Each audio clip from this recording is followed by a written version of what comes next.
فالسلام الله عليكم ورحمة وبركاته. بليخي جالتمو نجيني ربي بكم جرتني تسناك كابو الرجع نمني جروان جرون دي سجاني واسدين كي يكبرين دفع لايك شيرين أدرا وهم دراتي ما هم دافع كنينجو كامنا ما خنرا واندر جمعة كابوني بيتني زا أيوة بيخو باتني اللي سنتيني ما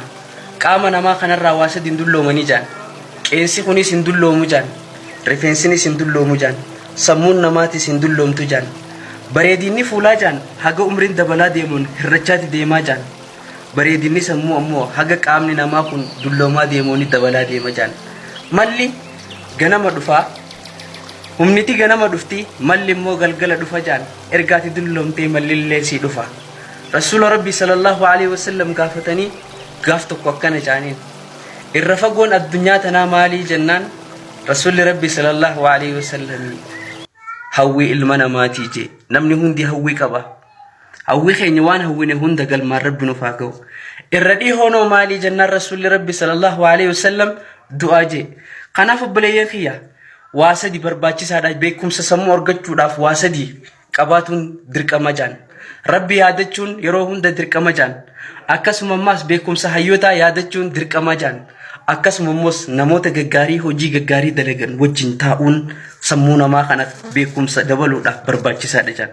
kanaaf obboleeyyan kiyya beekumsa qabaatuudhaaf hundi keenya warra fedhii qabu Rabbiin haa taasisu beekumsi hin gurguramu magaalaan bitamu humni billawa sodaatu beekumsa sodaata akkasuma ammas hiyyummaarra caaltu hiyyummaa sammuutii jaan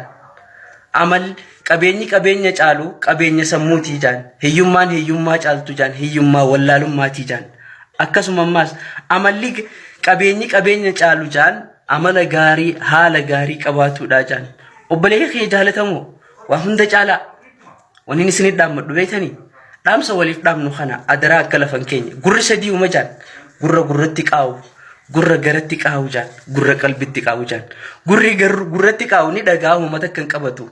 gurri qalbi qaawu ni dhaggeeffatanii qabata gurri gara qaawu maali jennaan bakkuma dantaan saa jirtu qofa dhaggeeffata malee bakka kaan hin dhaggeeffatu jaan kanaaf obboleeyyan kee jaalatamoo waan hunda caala awwaanii isinitti dhaammadhu beeytanii ani isiniin jaaladha isinillee ammoo na jaalachuun keessan sirratti dirqama miti garuu dubbii dubbataniitu garaa nama ta'a malee jaan nyaanni ganyaatan garaa nama baatii jaan kanaaf anna bira bulurra yoon isin bira bulfadhe hedduu natti tola kanaafin dhaamsa kana ani isinitti dhaamu jira adara waan manguddorraa dhagee lafan keenya ati adara narraa lafan kaa'in waa hunda caalaa walitti himanna walis ni abdanna walis himanna walis hamachuu baannu